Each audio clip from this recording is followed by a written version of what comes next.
نلتقي مع الأستاذ كريم منظم معرض أول معرض مجوهرات في بغداد، ونقول له مساء الخير. مساء الخير، حياكم كيف الله. الصحة أستاذ؟ حياكم الله يحفظكم ويسلمكم. اللي سمعت عن المعرض إنه حضرتك برمت هاي الفكرة ونفذتها مباشرة، كيف يعني خطرت على بالك فكرة إقامة معرض المجوهرات؟ طبعا احنا كشركه مجموعه المتحده ننظم من اكبر المعارض هنا بالعراق، من ضمنها معرض الامن والدفاع، من ضمنها معرض النفط والغاز، ومن ضمن المعارض الاساسيه اللي احنا كنا اطار البحث بها اللي هو معرض المجوهرات والذهب بصوره عامه، لان هذا المعرض لم يقام نهائيا طيله هاي السنوات القادمه. معرض جديد، معرض مهم، معرض يكون هدفه اللي هو خلينا نقول تجاره الذهب بصوره عامه بالعراق، لكون العراق من الدول المهمه بالمنطقه على مستوى العالم بمجال صناعه الذهب واستيراد الذهب العفو والمصوغات والمبيعات اللي موجوده هنا بالعراق. نعم. تعتقد إقامة هذا المعرض راح يكون إلى آفاق إيجابية على المدى العالمي أو الدولي أو الإقليمي بالقليل يعني؟ نعم، احنا من كنا بلشنا بهذا المعرض بالوقت القصير جدا. بصراحة شاركت ويانا تقريبا 5 دول، من أهمها دبي وتركيا والسعودية وكندا أيضا. مع فصراحة انه وجدنا انه السوق العراقي هو اكبر سوق بالمنطقة يعتبر، او ان شاء الله يصير اكبر سوق، من الاهم انه يصير هيك معرض دولي، وان شاء الله الدورة الثانية راح تكون ب 2027 وايضا في شهر الواحد. هل كان المعرض مضني بالنسبة لك؟ تنفيذه كان متعب؟ أم كان هناك تسهيلات؟ بصراحة كان كل شيء جديد بالعراق.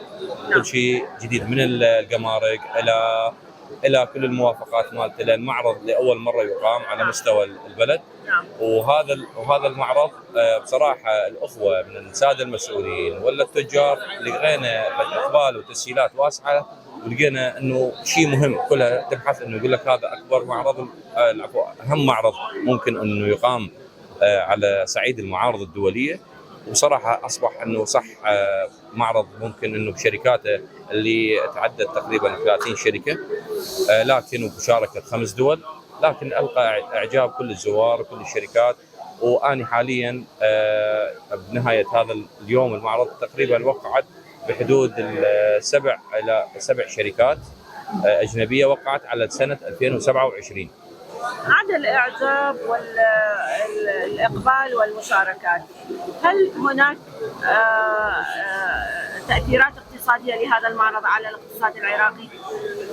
بصورة عامة أي معرض اليوم يقام دولي كمنظمين، احنا كشركات اليوم الداعمة للقطاع القطاع التجاري، احنا عملنا يجيب جلب الشركات الأجنبية والاستثمارات والواجهة الإعلامية للبلد. كل الشركات اللي تنظم معارض دولية احنا بدنا ننقل صورة انه هذا العراق آمن، مجال آمن، وإضافة إلى موقع للاستثمار وللتجارة العامة بصورة عامة. وهذا البلد تعالوا زوروه، تعالوا شوفوه، أمان. ساعة بالثنتين بالليل او 12 بالليل تقدر تتجول بمناطق بغداد، انه فنادق مفتوحه عندنا. فبلد ان شاء الله احنا نحاول انه نحسن هاي الصوره وننقلها الى الخارج بإقامة هكذا معارض مشابهه او هكذا معارض مميزه على مستوى العالم.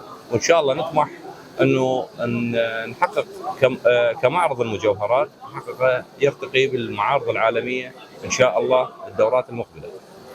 نهنيك على هاي الخطوة اللي حصلت واللي أنت حضرتك يعني اللي قمت بها وأحدثتها كدخول جديد على الساحة العراقية وساحة المعارض العراقية، ونتمنى التوفيق والتكرار دائما وبالتوفيق للجميع. أنا أشكركم وأشكر لقائكم وأشكر تغطيتكم وجهودكم هذا في نقل الوقائع ونقل هاي الصورة إلى العالمية وللوطن العربي إن شاء الله. شكرا جزيلا أستاذ. الله يحفظك ويسلمك، حياكم الله.